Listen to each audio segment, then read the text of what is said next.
संस्कृत रसिकांना हनुमान जयंतीच्या कोटीच्या कोटी शुभेच्छा. आपल्या कथेचं नाव आहे सहा मोठे वैद्य.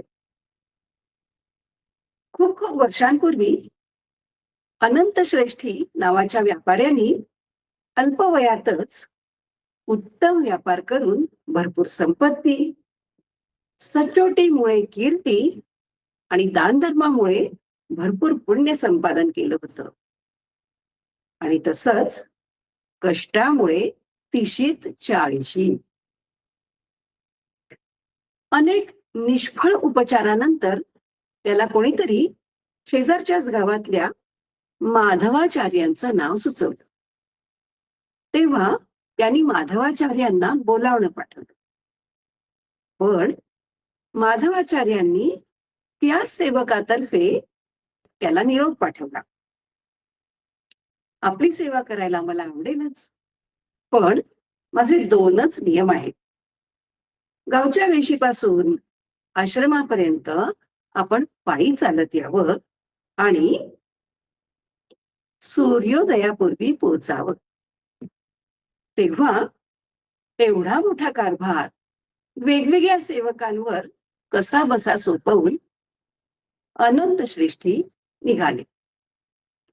लवकर निघतोय, लवकर परत येऊन काम बघता येईल अशाही आशेवर होते ते. वेशीपाशी वाहन थांबवून त्यांनी आश्रमाची वाट धरली.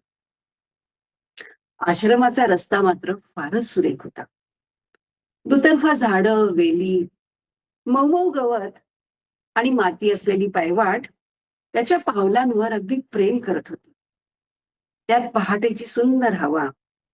आश्रम जसजसा जवळ येऊ लागला तसतस आचार्यांच्या शिष्यांचे चरक सुश्रुत संहिता पठनाचे आवाज ऐकू येऊ लागले. काही ठिकाणी आसव, अरिष्ट, समंत्र केली जात होती हे जाणवत होतं. थोडक्यात वातावरण अगदी आश्वासक होतं. आश्रमात पोचल्यावर अनंत श्रेष्ठीला लक्षात आलं की तो काही पहिला इथे नव्हता. त्याच्यासारखे बरेच जण ओळीमध्ये थांबलेले होते. तोही थांबला. तेव्हा लगेचच कोणीतरी येऊन त्याला सांगितलं की समोरच्या झऱ्यावर स्नान करून शेजारच्या झोपडीमध्ये आर्यांबा नाश्ता देत आहे, तो घेऊन इथे पुन्हा यायचंय. तसं सगळं करून तो पुन्हा आला आणि आसपास निहाळू लागला. वेगवेगळ्या कुटीरांमध्ये आचार्यांचे शिष्य स्नेहन, स्वेदन, विलेपन करत होते. ते बघता बघता त्याला झोपच लागली आणि जाग आली ती माधवाचार्यांच्याच आवाजाने. काय श्रेष्ठीजी, कसं वाटतंय? तो खडबडून जागाच झाला. माफ करा असं म्हणून तब्येतीची तक्रार सांगू लागला. काही काळजी करू नका, आपल्यावर उपचार चालू केलेच आहेत, लवकर बरे व्हाल तुम्ही.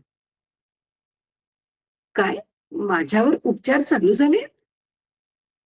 म्हणजे अहो, सहा मोठे वैद्य आपल्यावर आता उपचार करत होते, तुम्हाला लक्षात पण नाही आलं?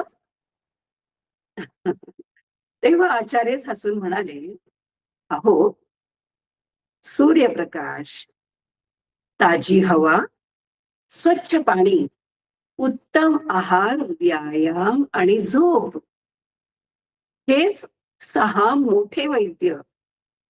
ह्यांचे आधी उपचार घ्या, तुम्ही ठणठणीत राहाल.